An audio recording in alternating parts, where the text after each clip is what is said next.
Сәлем достар, сіздермен бірге мен Рейн. Достар, бүгінгі біздің видеода мен өзінің артық салмағым жайлы видео болады. Ал кеттік. Бұл оқиға 2020-ның жазында болған. Бастапқы бірінші айларынан мен жақсы формада жүрдім. Ал қалған айлары уже басталды ғой.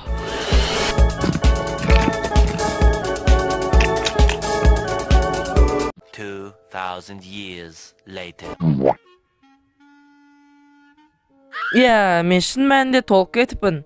Білесіздерге адам толып кетсе, оған жараспайтынын. Егерде кез келген бір адамды алып оған май қоссақ, ол өз келбетін құртады, және де адамдарды мазақтайды.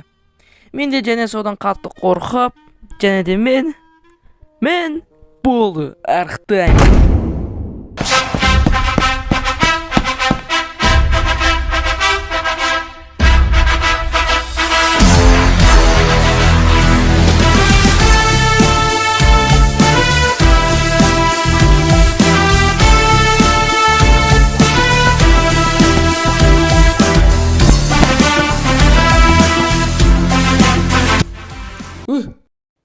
Ал достар, енді пайдалы ақпараттарға келейік.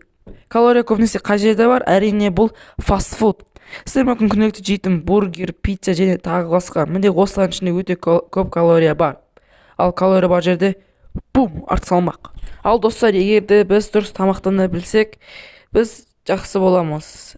Ал егерде біз тез дайындалатын тағамдар ішсек, сәйкесінше біздің денсаулығымыз құриды.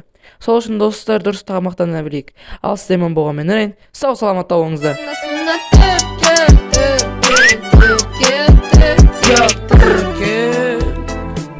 Yo